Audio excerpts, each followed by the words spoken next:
L'édition du soir est 24 News. Bonsoir à tous et bienvenue. Et les yeux ce soir fixés en Israël vers le nord du pays, direction Méron en Galilée. Bonsoir Pierre Clochendler. Image en direct derrière vous. Ce soir c'est l'Akba Omer, donc fête traditionnelle ancienne en l'honneur de Rabbi Shimon Bar Yochai, grand maître des secrets de la Torah. Mais l'an dernier, les célébrations viraient au drame. Tout a été fait pour éviter que cela ne se reproduise. Quelle est l'atmosphère autour de vous? On entend des chants, des danses. Absolument.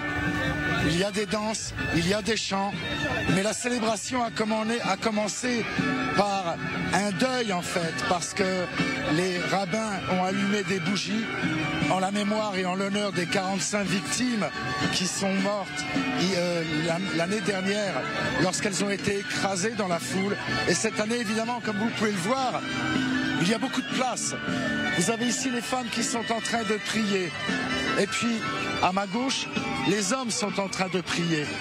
Et il y a une atmosphère de célébration, mais en même temps, évidemment, une compréhension que ce qui s'est passé l'an dernier ne peut se repasser, ne peut recommencer.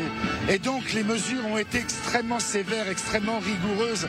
Comme vous pouvez le voir à l'heure actuelle, le pourtour de la tombe du rabbin Shimon Bar Yochai est en train de se remplir parce qu'à 9h30, il y a à peu près une heure, les rabbins, en microphone, par haut-parleur, ont instruit la foule. Il y avait ici des milliers de gens de quitter les lieux pour permettre aux autres de pouvoir venir ici. Chaque personne a le droit de venir ici pendant 4 heures pour célébrer. Ils viennent par groupe, ils célèbrent pendant 4 heures, ils prient sur la tombe du rabbin Shimon Bar Yochai et ils s'en vont au bout de 4 heures. Et ensuite, un nouveau groupe de quelques milliers de personnes vient ici pour 4 heures supplémentaires. Et cela va continuer comme ça pendant toute la nuit. En tout et pour tout, la police autorise 16 000 personnes ici.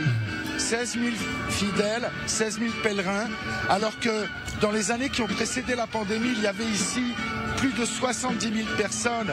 En tout, sur 24 heures, il y avait 200 000 personnes. Donc, il y a 8 000 officiers de police pour 16 000 personnes. C'est à peu près un officier de police pour 2 personnes. Effectivement, sécurité maximale, on a compris. Du coup, beaucoup moins de monde que d'habitude, même si ça reste conséquent. En tout cas, ambiance festive.